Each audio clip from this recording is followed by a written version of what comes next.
તો જો નરા બેટથી આગળ આપણે ભારત પાકિસ્તાનની બોર્ડર આવ્યા તો જેવું મસ્ત લોકેશન જો આપણે ઠેર પાકિસ્તાનની બોર્ડર રહી ભારત પાકિસ્તાનની બોર્ડર રીકણા અને હવે જઈએ છીએ અંદર તો તમે બ્લોગમાં કન્ટિન્યુ બન્યા રહો તો જો આપણે વસીને જઈએ અંદર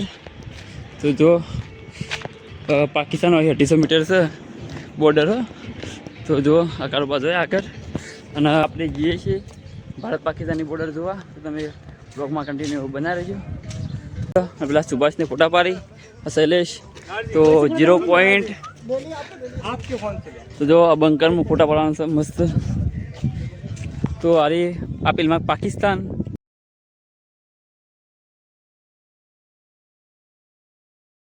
તો જો આઈ એમ નરા બેટ ઇન્ડિયા પાકિસ્તાનની બોર્ડર જો મસ્ત ફોટોગ્રાફી માટે મસ્ત અને જુઓ આપણે બધા ઉભા રહ્યા છીએ અને હવે ફોટોગ્રાફી કરી દઈએ એક થંબનેલ લઈ લઈએ કે આપણે વ્લોગ માટે થંબનેલ ને જુઓ મસ્ત તો જો આપણે બધા ફોટોગ્રાફી કરી અને બધા ફરીએ છીએ અને પછી તમને નજારો બતાવીએ જુઓ આપણે વાગ્યા આવીએ અને એકલું રણ પડી જમીન ઘણી રણ પડી જુઓ એટલું રણ પડી હોય તો કોઈ ખાવાનું કોઈ નહીં ભૂસે મરી ગયા હવે એક જ ખાયું પાતો કરે સવારનું કોઈ ખાધું નહીં હવે ફોન ચાર્જિંગ પડી ગયું ને આપણે એનર્જી પડી ગઈ તો તમે બ્લોગમાં બને રહેજો અને આ બ્લોગમાં લગભગ 1 લાખ વ્યૂઝ આવી જશે 1 લાખ વ્યૂઝ કમ્પ્લીટ આવી જવું જોઈએ તો જો હવે આપણે બોર્ડરે ફરી રહ્યા ને હવે જઈએ પાછા ઘરે હજુ તો ખાવામાં બાકી છે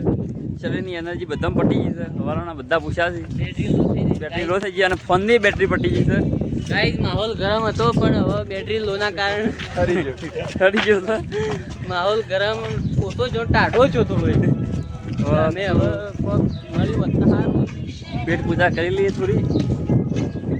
તો જો પાછા જવા માટે લાઈનમાં ઊભા થઈ ગયા બસની વાટ જોઈ તો બસ આવશે બધા લાઈન પૂછાતે એટલે ફોટો લાઈનમાં ઉભરે તો જો એકલું રણ છે અને પાણી ભરેલું છે એકદમ દરિયા જેવું તો નારાયણની બોર્ડર જોવા કે આવું છે એકદમ જુઓ ફૂલ પાણી ભરેલું